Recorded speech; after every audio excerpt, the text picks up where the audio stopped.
broadcasting from the Unshackled Studios in Melbourne. This is WilmsFront, brought to you by the Unshackled.net. Now here's Tim Wilms.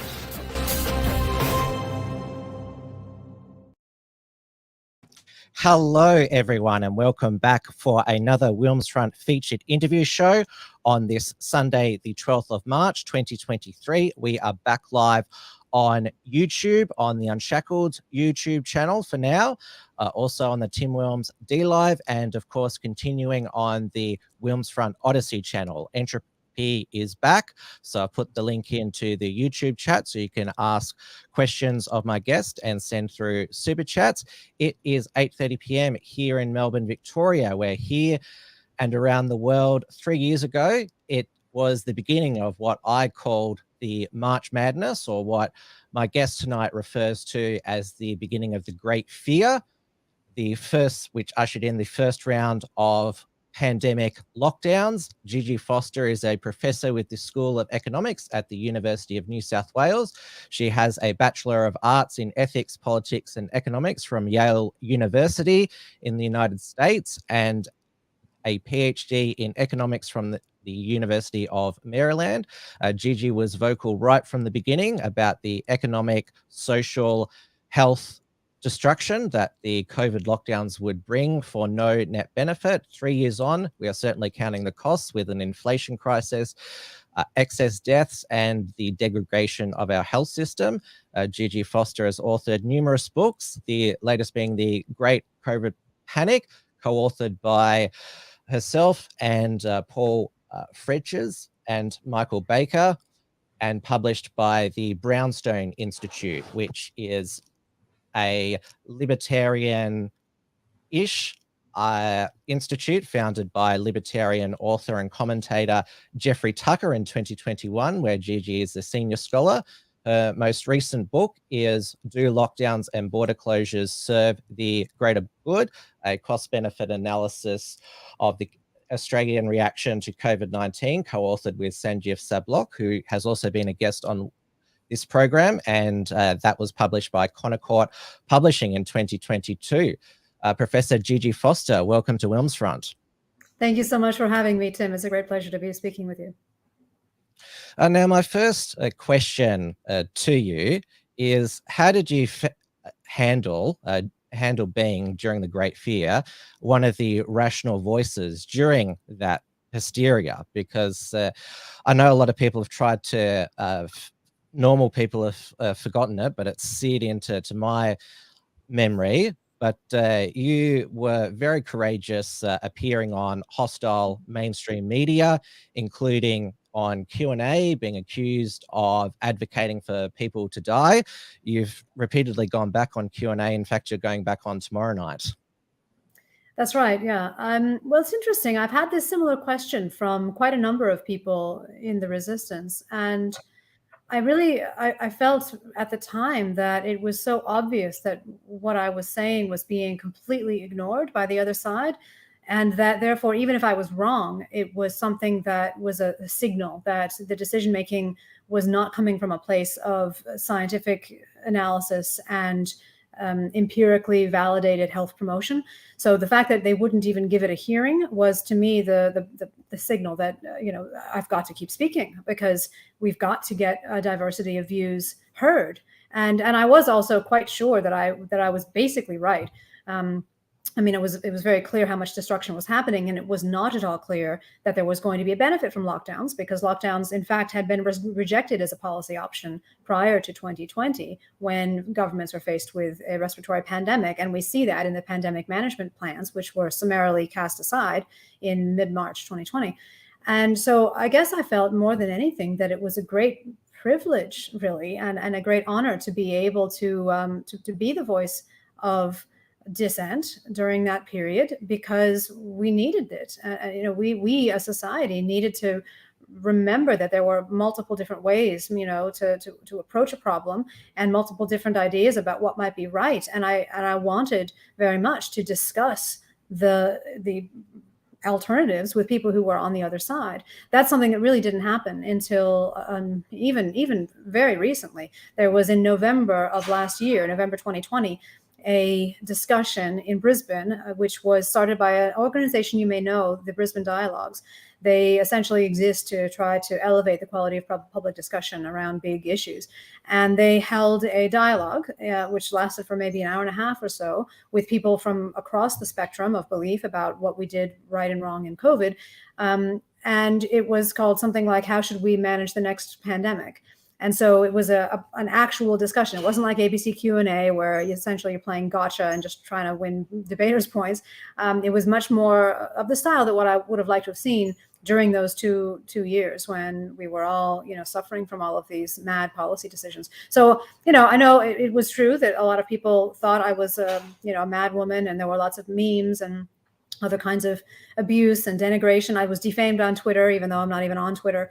I was called a granny killer and Trump cannot death cult warrior and a piece of human excrement. I received a few nasty things in the mail. A couple people said they wanted me to die on the phone. But I have a very strong family and very strong belief in myself, I guess. And I just don't really care what other people say about me. It says more about them when they will attack another person with those kinds of epithets. So for me, it's been an amazing experience to observe human nature up close in a crisis like this. It's greatly informed my understanding of our condition as humans and the motivations that we are subjected to because of our nature.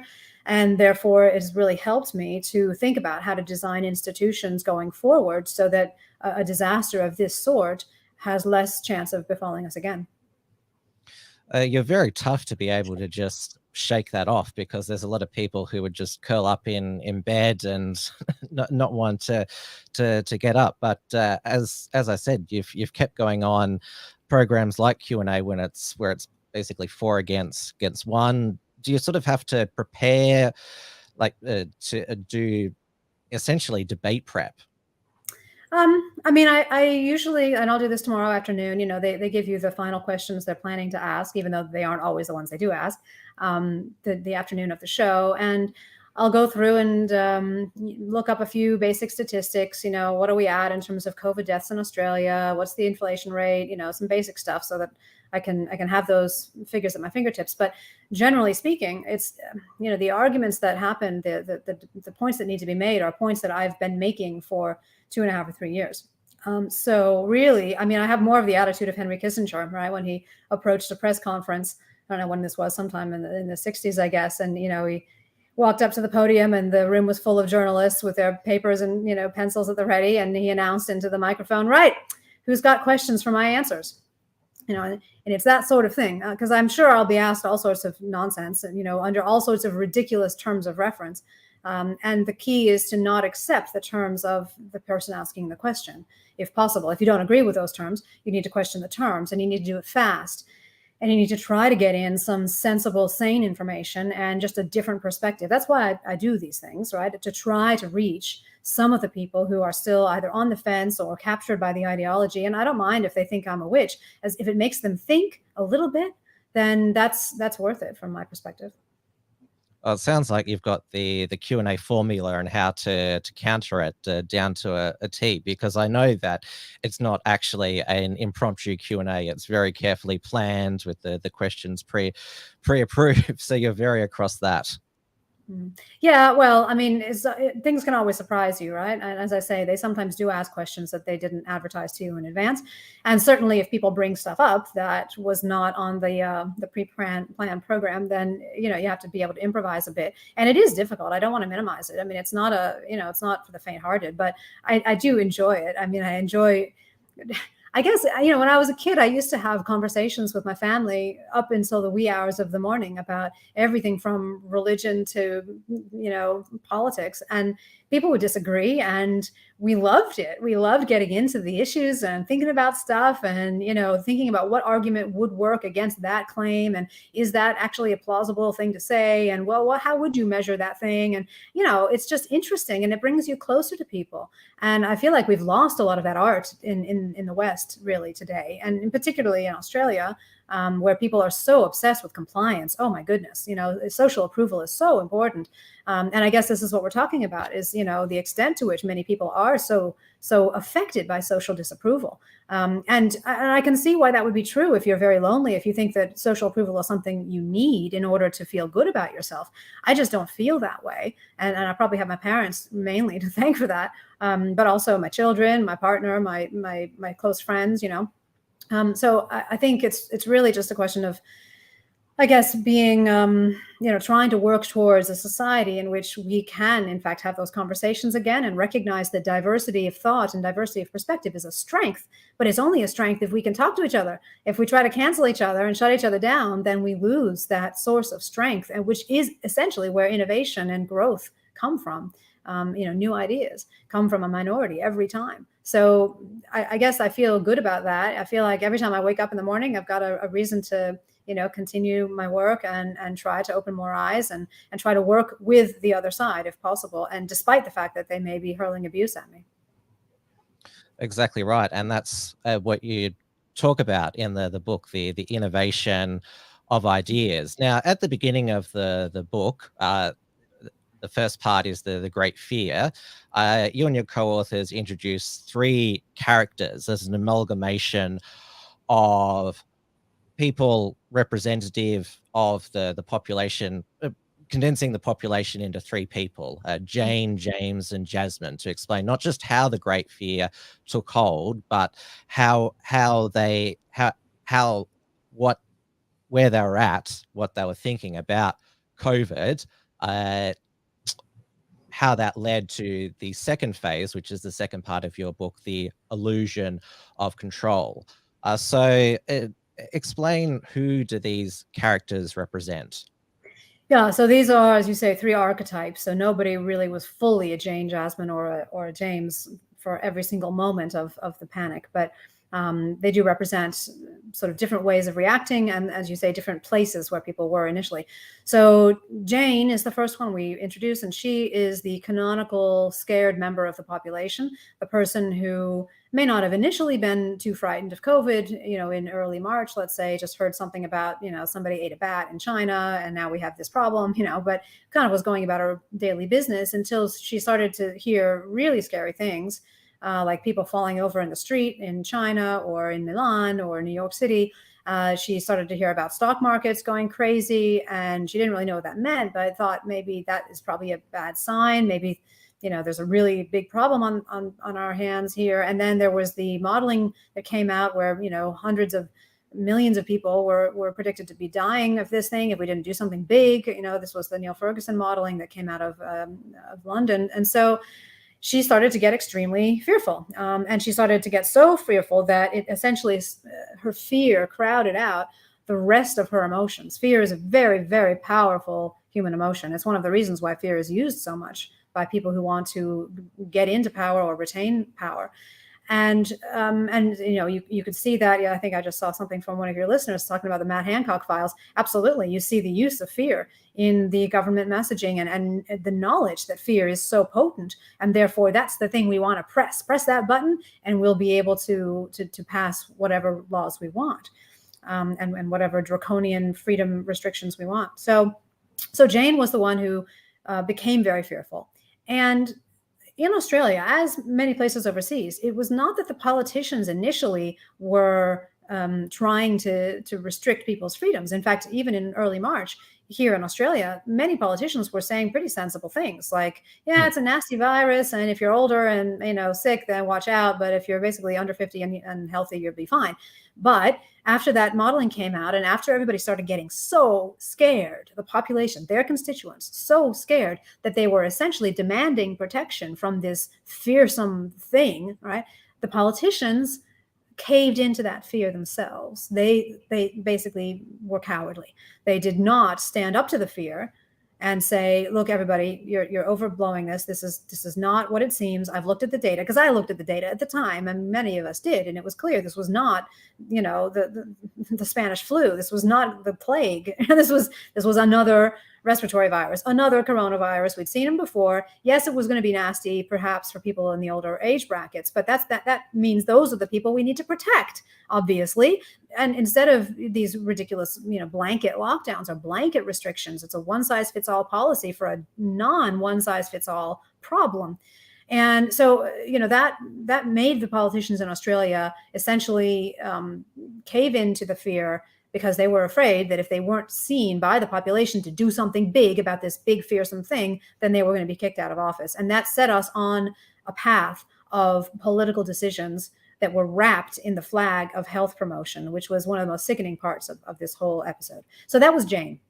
The second person or archetype in our book is James, and James is the opportunist. James is basically the person who is at the heart of most economic models, actually. If any of your audience have ever studied economic man, Homo economicus, James is essentially not that concerned with right and wrong, although he doesn't want to be a bad person usually, but he's looking for opportunity. He's looking for ways to advance himself.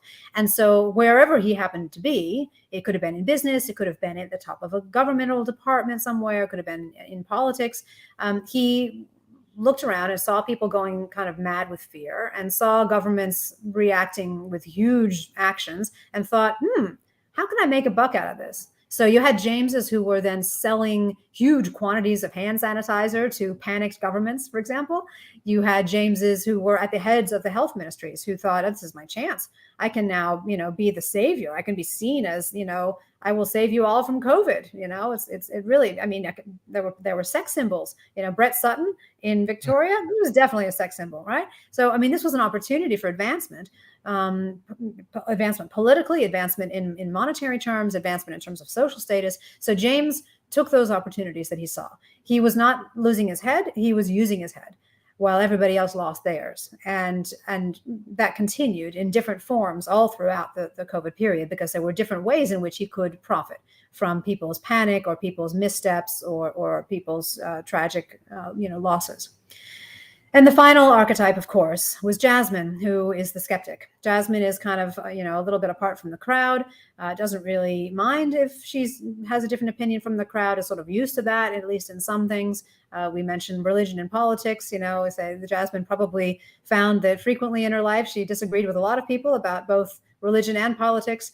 And that was perfectly fine with her, kind of thing, right? And so she essentially was the one who looked at the data and thought to herself, wait a minute, what we're doing does not seem commensurate with the reality here.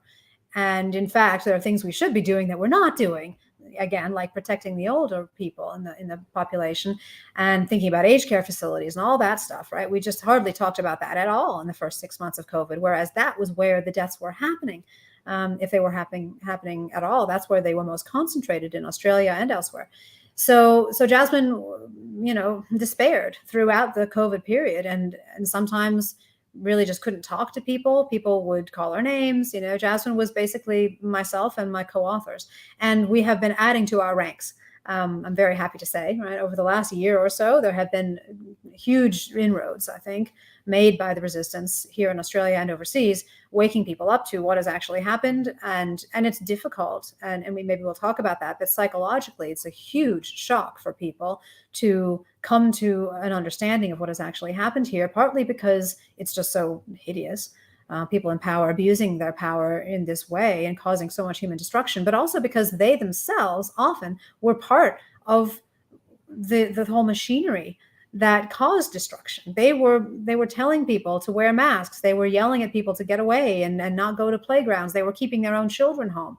They were visiting harm upon their own parents by agreeing that they wouldn't see them in the aged care home and letting them die alone. These are horrific things to realize afterwards that you did and that they didn't actually help anything. In fact, they hurt people on net. Most people want to be thought of by themselves, certainly, and by others as a good person. And so to see that clearly is extremely painful. So I think that's going to be a long road for a lot of people in Australia, particularly at places like Australia and Canada, France, where we saw just a lot of kind of vigilantism on the fanatical path of masking and lockdowns and social distancing and all the other kinds of nonsense. People were part of this, and they're going to have to reckon with it. we'll get to how the Jane and the Jameses moved on later in our discussion, but I want to move now to calculating the cost-benefit analysis of lockdowns, which it forms a chapter in the great COVID panic, but it's expanded to a whole book in your dedicated cost-benefit analysis. Do lockdowns serve the greater good? And so obviously need inputs to calculate a lockdown cost benefit. And so you used three mainly well-established benchmarks. And so they are international development goals, such as the United Nations Millennium Development Goals. Then there are measures of well-being and quality of life. The acronym is WellBees. I hope I've pronounced that right. And QALYs. And then obviously your first book was published September 2021, which is Australia hadn't even entered the end game yet. And obviously by 2022, when your second book was published, there was a lot more data, and there's even more data 3 years on. So my first question is how did you come to, well, first explain how what are these inputs, and first why should this data be trusted? Because obviously throughout the great COVID panic, we've seen so much junk data, models, calculations. Yeah. No, that's a really good question. And I'm it's great when people actually question the choices of experts, particularly these days. We've had this culture where you're not supposed to say anything. If you don't have a degree in a discipline, you can't actually ask whether some expert is actually telling the truth or what they're doing is reasonable. And that's been very bad because it's prevented us from asking questions about, for example, some of the epidemiological models which were used as the rationale for lockdowns, for example. But these models only considered a very narrow part of the human experience during COVID, which was, they basically talk about a particular virus, and they talk about how fast does it transmit through the population using these, infected and survived and recovered models, SIR models. And they're not talking about any of the collateral damage that is created when you stop an economy, when you force people to stay in their homes. Now, the reason why it was clear to me early on that pressing pause on the economy in that way was going to have costs is because it's basically just obvious. If people are not able to go to work, if they're not able to see their friends, if they're not able to see their families, if they're supposed to be staying away from other human beings, these are all changes to the way we normally work and live, which will be bad for us in the form economically, of course, of not being able to basically go to work and get our money. Of course, we did have JobKeeper come in to try to help with that, but also more fundamentally bad for us as creatures, bad for us as human beings, because we need each other. We are social people. We need a job and professional sense of meaning in order to feel good about our lives, that we're using our lives in a useful way, or we need to have some kind of job, even if it's not paid. If it's, unpaid labor, fine, but being able to go and volunteer somewhere, it gives us a sense of meaning, and contributing to our society is very important to our mental health. So is seeing our friends. Just having those connections is very, very important. And this was known in the well-being literature for years and years and years. And in fact, interestingly, it was the well-being economists community that first started to call out how bad this was going to be in March. They were among the first off the rank to say, wait a minute. If we do this, we're going to be sacrificing a lot of human welfare. And for what, right? So that benefit was always this sort of magical benefit of, we'll stop the virus, flatten the curve, okay. How does that work exactly? There is a bit of facile logic, if you don't breathe on somebody else, they can't catch your bugs. But on the other hand, you're stuck at home with people. And we know that indoors is where a lot of things pass. In fact, every winter we all get more colds. Why? Partly because people aren't going outside more. They're inside more, and they're breathing the exhaled air of other people. They're closer to them. So how it is that people being inside more was going to prevent more transmission of bugs, when you did still have to go and get groceries, so there had to be a bit of cross transmission. It was never entirely made clear, right? So the causes were not really interrogated, which is another clue, just like the clue of people not wanting to listen to my arguments or anybody's arguments who were on the other side. This was another clue that what was going on was not about science, but in fact, really more about politics and kind of almost a religious or sacrificial response, a response that tapped into people's desire to have sacrifices thrown at this nasty threat in hopes that it would go away. Similarly to when back in the early Americas, the people who lived there used to sacrifice their own children hoping for a good harvest. And in fact, I drew that parallel in one of my op-eds for one of the broadsheets, I think in 2021. I think the title of that piece was "Stop This Human Sacrifice," because that's what it was. So for me, it was quite obvious that this was a bad path to go down without a full costing. So I waited for the government here in Australia, or any of the governments, the Commonwealth or the states, to come out with some justification of their policies on the traditional basis. So the traditional grounds on which a policy is justified is the ground of cost benefit, that this policy, in estimation, with our best guesses at the time, is likely to yield a net benefit for our people. And that simply didn't come out, right? There was just no word about that at all from any of the governments. And we found out afterwards that some government economists in the back rooms had done those kinds of analyses, and then they had been smothered by their governments early on. So this happened in the Netherlands, for example. So in August 2020, I was invited very, very generously by David Limbrick to address the Victorian State Parliament. And I used that as an opportunity to draw up a 4-page proof of concept sort of cost-benefit analysis, where I sketched out what I thought were going to probably be the main costs. And the difference between my analysis and the epidemiological modeling, so going back to your question of whether we should trust it, is that what I was trying to do in the tradition of economics was to think about all of the costs and benefits to all groups in society from a particular policy direction. Now, you never have perfect information about this. No economist ever does. It's a very messy discipline for that reason. We have to make guesses all the time with imperfect information and poor measures often of the things that really matter. But you try your best, because if you don't, then you're flying blind with policy, and policy that can really affect a lot of people. So you want to at least have some belief or some reason to believe that what you're doing probably is going to be positive on net for people. So I essentially wrote up this cost benefit analysis where the main costs were going to be that when people are locked in their homes instead of being able to have normal lives, their mental health suffers. And B, when we spend what we had been spending, this JobKeeper had started by then, and various other expenditures on all sorts of stuff, from masks to signage to bureaucracies to check and trace and track and all sorts of stuff like that, we were going to accumulate debt, and that debt was going to need to be repaid, and it's going to be repaid by future generations who then won't be able to enjoy as much other stuff from their governments, because the other expenditure line items that governments usually spend upon would be crowded out to some extent by the debt repayments.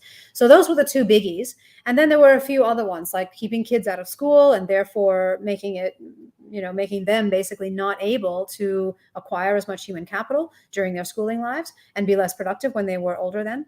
And then, maybe suicides. We weren't sure about the suicides at the time. It wasn't a very big number, but we put it in there. I put it in there. And so, these kinds of things, and crowded out healthcare, of course, which I mentioned, but I didn't even cost it, because I didn't need to, in order to find already that just with those few aspects of costs, there was basically no way that lockdowns were going to be delivering a net benefit to Australia, because the benefits just weren't plausibly going to possibly be able to reach higher than the value of those costs. And so I gave this to the government, and I of course hoped that they would, naively, I suppose, that they would take it and say, "Oh, thanks very much for showing us how we should do this. We'll now do the proper analysis of this policy." Ha ha ha. Right. So that didn't happen. And so then, as you know, many months later, I was after I finished the Great COVID Panic with Paul and Michael. By the way, his name is Paul Freiters. That's how you pronounce that. And Michael Baker. I knew that I. That's all right. That's fine. Everybody messes it up. He's used to it. I got together with Sanjeev Sablock, who, as you may know, was a Victorian Treasury economist and left the Treasury back in 2020 because they didn't see eye to eye on the policies being implemented. And he helped me as basically a research assistant, excellent research assistant, to expand that proof of concept cost benefit analysis to whatever it is now, I don't know, several hundred pages worth of full costing out from to the extent that we could, using all the cost categories that I had included, plus any other ones. So for example, there were some benefits to lockdowns that were not anticipated, such as there were fewer homicides because fewer people got drunk and at bars and accidentally offed themselves. So we count that. And there were fewer vehicle accidents and therefore deaths from vehicle accidents. So we count that. Now, generally speaking, you wouldn't put a whole society into lockdown just in order to avoid those deaths, right?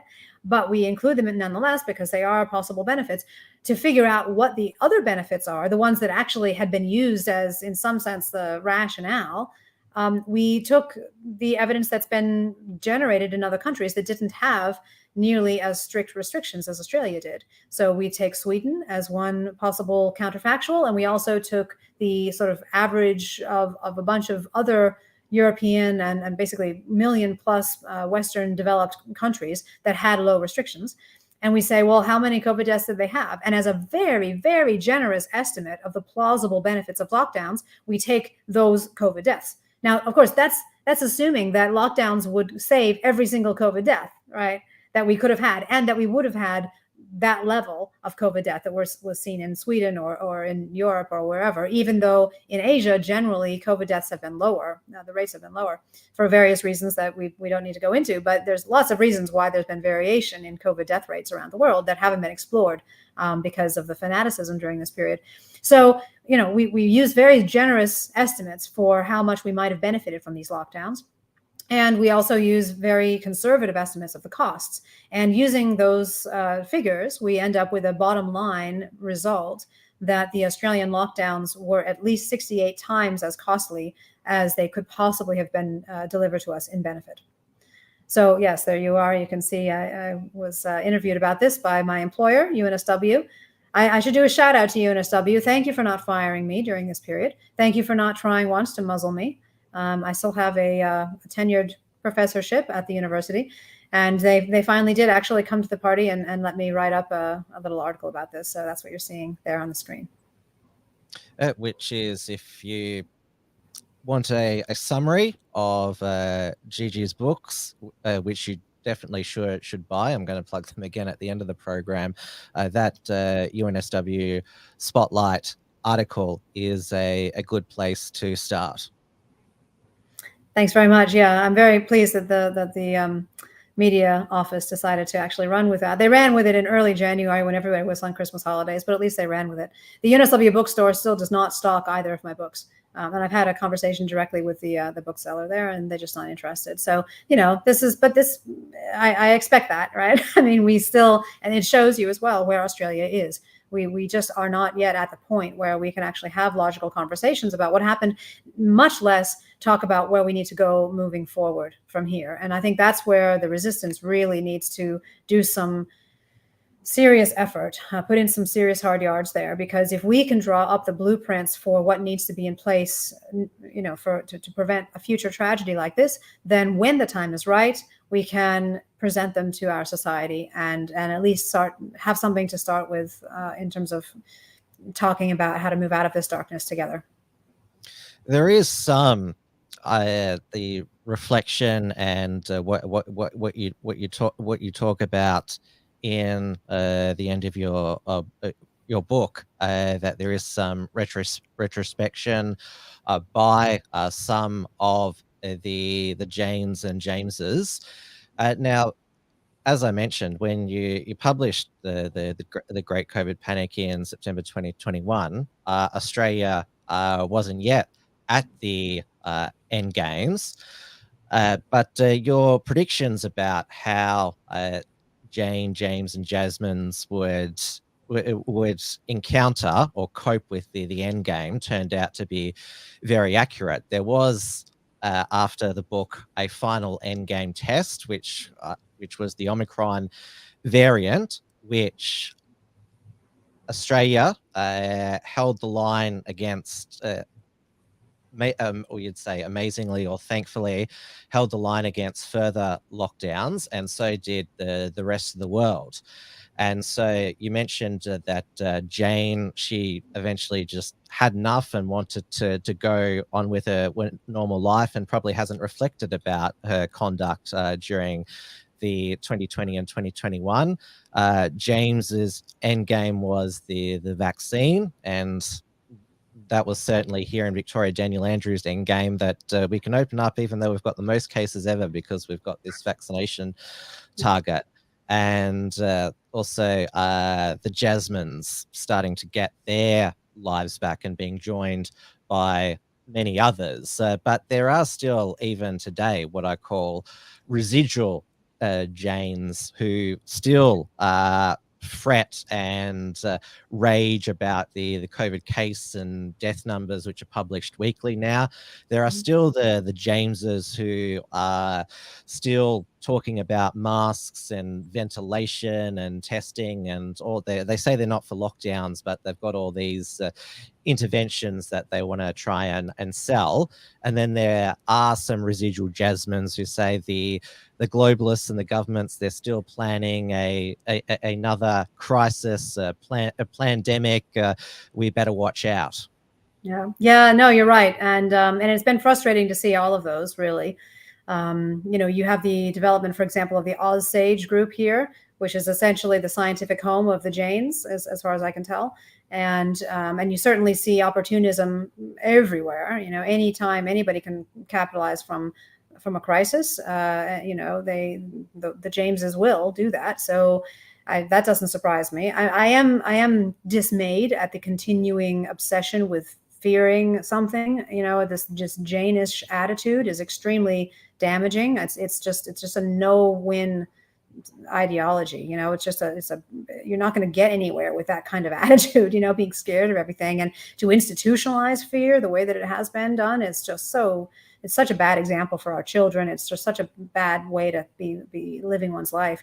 But with the Jasmines, yes, I am frustrated. And I've put a bunch of blogs up to try to dispel some of the most, I think, unhelpful visions that have been coming out of the resistance, such as that, for example, a global cabal that's been planning destruction of the world for years and years is finally getting its way, and they're just waiting and watching while this whole thing plays out just according to their script, and that Klaus Schwab is like a marionette kind of pulling all the strings, and everybody has to follow him. I did discover when I was researching this program that you are on the World Economic Forum website from 2015.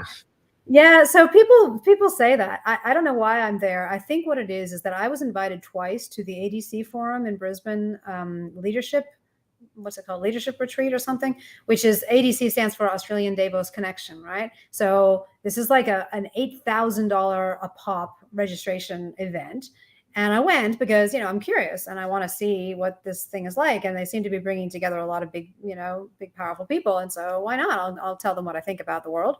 And I went, and it really felt, both times, it felt like a really, really big time old boys school reunion, basically, right? A networking club. And there were fancy pants, keynote speeches about AI and space and, fancy new technology and stuff like that. And people were slapping each other on the back and pretending that they owned the world and were going to solve the world's problems in a, half an hour speech or whatever.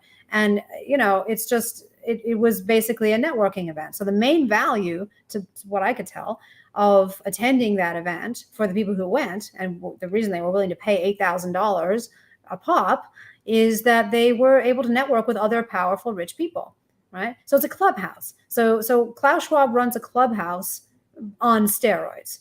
And, if you ask me, would the rich and powerful of the world figure out some other way to interact with each other if Klaus Schwab didn't exist? I would say yes, they would. Absolutely. Klaus Schwab is a glorified conference organizer, and he is absolutely raking in the dough right now. and, you know, loving the fact that people seem to be enjoying his events. And yes, it's true that when the rich and powerful can collaborate with each other, collude with each other, and stay in power or get more power, then they will. Of course they will. That's James to a T, right? That's exactly what that is. But do I think then that some group of nefarious individuals are planning all of this? I mean, if they're that smart and they can look forward that much and have such foresight and such control over so many local actors, and they really wanted us all to be dead, we'd all be dead anyway already. So forget that. It's just that's not plausible from my perspective as an economist. Local incentives will trump that sort of long-lasting cabal hierarchy. I mean, look at something like OPEC. There's a collaborative effort. They try to keep prices down and, you know, supply restrictions. They can't even do that, right? I mean, they've had all sorts of problems with reneging and, you know, because the countries that are involved in the OPEC negotiations have their own local incentives, and those incentives will trump the incentives of some, you know, bigwig hierarchical boss dude, right? So it just doesn't work from my perspective. So I've tried to write about that on blogs, and of course also to separate this idea of conspiracy theory, you know, from a rational belief that people who are in power will try to stay in power through any means possible. We know this from history. If you are a student of history, you know people will lie, steal, kill their own children, their own family to stay in power and to get more power. They just will. Power is an aphrodisiac. It is bad news. It is a hard drug. And so why would we be surprised if people in power would indeed liaise with other people in power if they think that it's in their interests? Is that conspiracy? I mean, it's conspiring with another party, I guess. It's conversing with them to try to get an advantage. So if you want to call that a conspiracy, fine. But, you know, if you don't believe in a conspiracy, if that's what a conspiracy is, then you're very naive. So yes, I have been frustrated by some elements of the resistance that have really gone off on tacks that I think are not helpful to us, trying to kill the head of the snake and, you know, talking about the globalist agenda and all this. You know, yeah, there's a lot of things that are happening in the world right now that are concerning. I think we need to be proactive instead of reactive. We need to chart a path forward for Australia that includes institutions that we want, that are going to be more resistant to some of these forces that we don't like than the institutions we have now. And just railing against what we have now without a practical plan for changing what we have now, I think is just destined to failure. So that's what I've been focusing my efforts on, is trying to draw up those kinds of blueprints. And I mentioned to you before the interview that there's a new blog that should be posted pretty soon on Brownstone by myself and my co-authors on the Great COVID Panic, which will be called How to Cut Through the New Gordian Knots. And that blog gives some ideas about where we need to go and why we need to go in those directions. You finish the Great COVID Panic with a set of recommendations to avoid a repeat of the Great Panic in each of our key institutions that allowed the Great Panic to take hold, and then the illusion of control, because there will be if not another pandemic, a mass outbreak. And there's a whole industry of Janes now who, every time there's an outbreak, like obviously in 2022 we had the monkeypox outbreak, which disappeared when the at-risk group got vaccinated, which was the right strategy. Then there's periodic outbreaks of Ebola, and then there's a bit of hysteria at the moment about bird flu. So there's all these Janes saying, look, this is going to be the next thing. We need to be prepared. But they seem like they'll never get out of that sort of mindset. But as I said to you before, there is studying this introspection happening in science, in government, some governments to various degrees.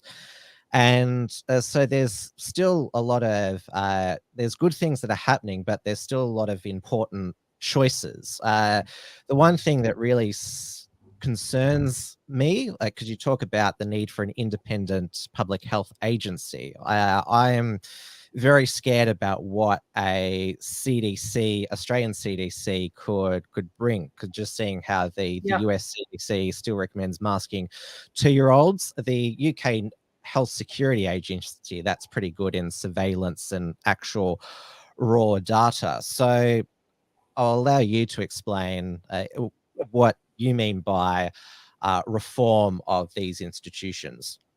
Yeah, so I agree with you. I think the idea of an Australian CDC is a terrible idea, because it's basically more technocracy on top of the existing technocracy that failed us. So why would it work?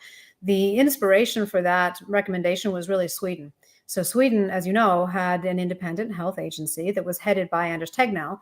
And because of Sweden's cultural norms and essentially the way in which you are indoctrinated as a Swede, if you are going to go into one of those kinds of jobs, it was fortuitous that Anders Tegnell, with those kinds of norms and that kind of indoctrination, was simply not captured by the fear, and he was not so beholden to the polity.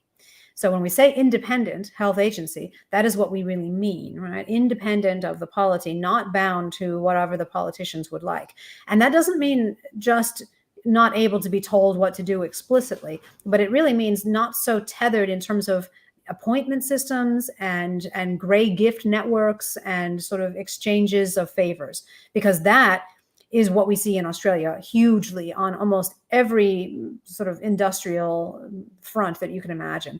We have a large amount of that kind of corruption. People who are engaged in, regulating an industry used to work in that industry. People who are in a particular industry are hoping that they'll be able to get a post in a government after they get out, or maybe their child will be able to get a job somewhere in the government, and so they have an incentive to play nice with the government, right? There are also these kinds of links and networks between people who are at the top of government and ministries and politics and tops of industry. And you have a lot of political appointments of the people who are at the top of bureaucracies and the people who are even at the tops of some publicly funded entities like universities. So what our thinking is that if we could somehow break the link between politics and big money, therefore, and resource allocation decisions, so decision making that's supposed to be on behalf of the people, then that would be a step towards actually getting resources allocated in ways that were good for the people rather than good for the people in power, which is just a subset of the people, right? So economics concerns itself with the maximization of welfare of the whole people. Everybody counts, not just the politicians, not just the old people, not just the young people, not just the bureaucrats, not just any small group, but everybody. How do we get a voice of everybody to be represented in the way that decisions are made in a Ministry of Health or a Department of Education or anything else? Well, we try to separate the politics from those decisions. And so that's the motivation for the idea of an independent health agency, and indeed an independent ministry of many things, which we could have more chance of developing if we were to put in place institutions which supplanted the political appointment system that we now use. So right now, politicians, generally speaking, appoint a huge number of different people to roles across the bureaucracy and the civil service. But instead of that, we could have citizens directly doing that. We could have a jury of citizens, as we do for criminal trials or civil trials that are big enough. We have a bunch of people, everybody who is a citizen is on a roll, and your number may come up, and then you have to spend some time on a jury. And what would you do? You would select the next minister of education, let's say, or the next minister of health, instead of having that minister be chosen by a politician. And this is not without its problems, but we feel it's a solution that's better than what we have now in terms of elevating the voice of the people as a whole. So this is a proposal we have that is in the book that's called Citizen Juries, and it's something that we talk about further on the Brownstone Institute already, and we also mentioned it in the new Gordian Knots piece that's coming out soon. So that's one possible direction of development, is basically more direct democracy to bring more of the voice of everybody into decisions that affect everybody, rather than having those decisions be made to benefit a small group. It's a very obviously the more the citizens are directly involved and there's more discussion and more debate. That is obviously what we should have had from the beginning. It's happening more now, but the recommendations that it could, like, in my opinion, because we already have some, well, independent health institutes in Australia. Some are okay, and there's one that's particularly bad. And obviously you have some chief health officers who are very good, like Queensland's Chief Health Officer, Dr. John Gerard, and then you have Victoria's Chief Health Officer, Brett Sutton, still banging on about all the COVID NPIs. So it's sort of it's hit and miss with depending on the people, depending on how the institution develops. Yes, and again, you're not really seeing an independence there. I mean, these are not independent institutions. You know, the Burnett Institute, for example, is not independent. Most of the people who work there will have links to either politicians or big pharmaceutical companies or some other big interested party, right? I mean, it's interesting. I have not realized this really, until the COVID era, but I am uniquely independent amongst a lot of sort of scientists in Australia. There are some other people who are independent as well, but they generally don't get big platforms. How do you get into big positions of power in big organizations that take, they get big contracts to make big recommendations about big decisions in this country? You get friendly with politicians, you get friendly with funding agencies, you play the game, and I basically have been able to avoid playing the game and still have managed to get promoted to a position where I can speak like this, right, with people like you. So I think that's important to remember. When we say independent, it doesn't mean anything unless it's, unless you really have people in there who don't have skin in the game in terms of their own reputations, their own wallets, their own power. And again, I would challenge you that most of the things you think are independent in this country are not. How to break that? Again, citizen juries is one. Another is to try to rotate in personnel. So back in, gosh, when would it have been? It's when I got the Best Economist Award. I think it would have been 2019. I remember there was a big discussion then at that time about the banking sector and financial sector and whatnot. And one of my suggestions was to bring in overseas regulators rather than having the existing Australian regulators like APRA and ASIC, because those regulators are captured. Everybody knows it. We just don't say it. We say independent regulator, but it's not independent at all. Those regulators are absolutely not giving objective advice about the sector, and they're not requiring the sector to do what an really independent regulator would require it to do. So bring in bank inspectors from Germany or Ghana, for that matter, any place that has a banking sector where you can, get people who are skilled in analyzing financial statements and whatnot, get them to fly in, do their analysis, and then fly out. What does this accomplish? It accomplishes the breaking of those links, those unseen links of dependence, not independence, but dependence, which cause those decisions made by people who are put in those roles to not be aligned with what is good for the Australian people. I think one of my commenters has said, let's be serious here, it's going to get messy. And I'm sure that, well, given we've seen the collapse of Silicon Valley Bank, you'll be talking about that again in the not too distant future. But one institute which is independent is the Brownstone Institute, which it's about a section. So it's fair to describe it as I know you don't like ideological labels, but its message is very libertarian. I mean, a vision for a society that places the highest value on the voluntary interaction of individuals and groups while minimizing the use of violence and force, including that which is exercised by public or private authorities. And it was founded by, as I mentioned at the beginning of the show, Jeffrey Tucker, who's a long-time libertarian author and commentator. And so tell us about Brownstone and how you all got together, because I've followed Jeffrey Tucker's work for years. He's been long time libertarian advocate. And also, what does Brownstone actually mean? Yeah. Very, very interesting story there, actually. So Jeffrey started speaking out against the madness, the policies that he saw that were coming in, I think it was January 2020. So he was really early off the mark. I mean, I wasn't seeing this until March. And most people, even now in the sort of anti-lockdown camp, they'll crow with pride if they were seeing it by March. But January, wow, that was pretty good. So he started writing very early, very sensible things about COVID. And he sometime in the, I think, middle of 2020 or towards the end of it, wrote me an email. The first time I'd heard from him directly, saying, "Hey, I've heard your stuff. Send me anything you want. We'll publish you on COVID." And this was when he was still working for the American Institute for Economic Research, right? And he was basically blogging there. And anyway, I said, "Well, thanks, but I'm got my hands full over here trying to untangle the knots of Australian COVID madness."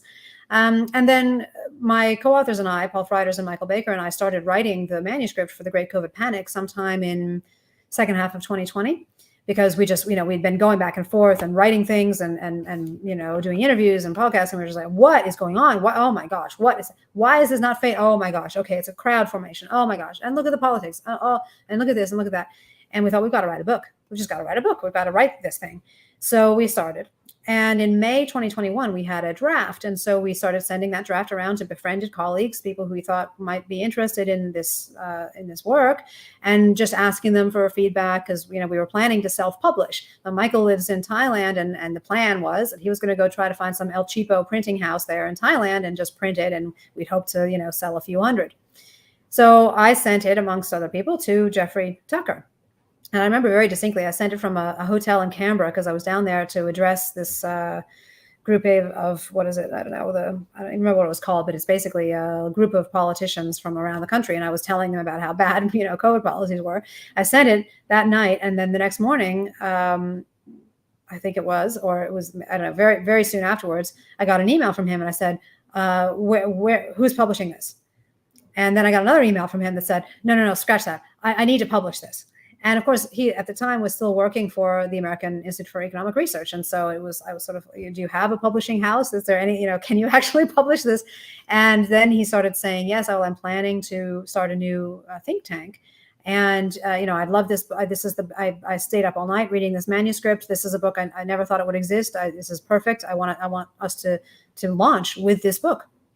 And so then started a period of maybe 8 weeks or so of roller coaster, up and down. We wasn't sure he was going to get the money to be able to publish it. And at one point he said, look, I'm just not going to be able to do it. And so we went back to Michael and said, okay, well, fire up the inquiries back to the El Cheapo printing house. But finally it seemed, okay, yes, we can do it. And so we got him the manuscript on the 1st of August, and he published it the 1st of September. And that basically launched the Brownstone Institute.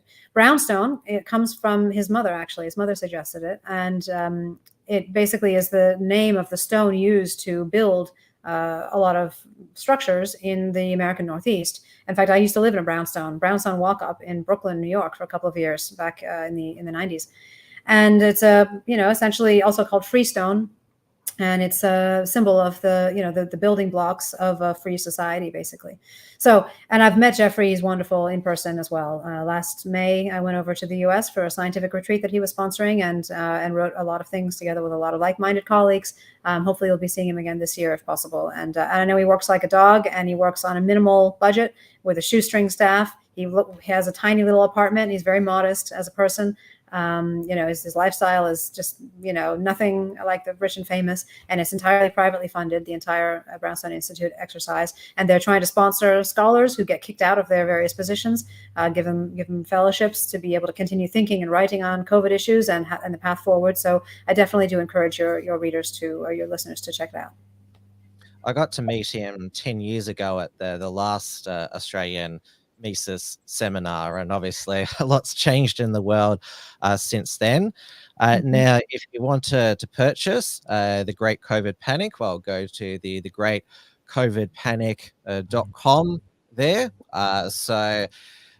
It is being sold on Amazon, so you haven't been kicked off there.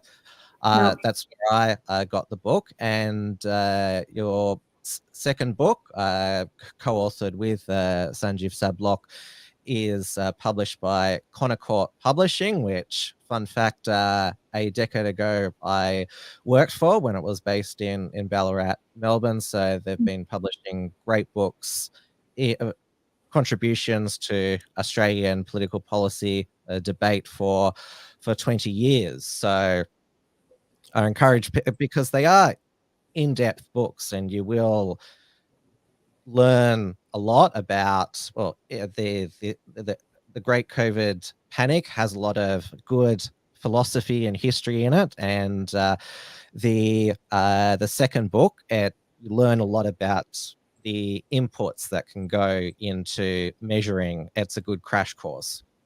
Thank you very much for the kind words. Yeah, it's been a great pleasure and kind of cathartic to be part of producing those books during this period. So I think I probably couldn't have lived with myself if I hadn't done something in that direction. So I'm very, very happy to have those books out there.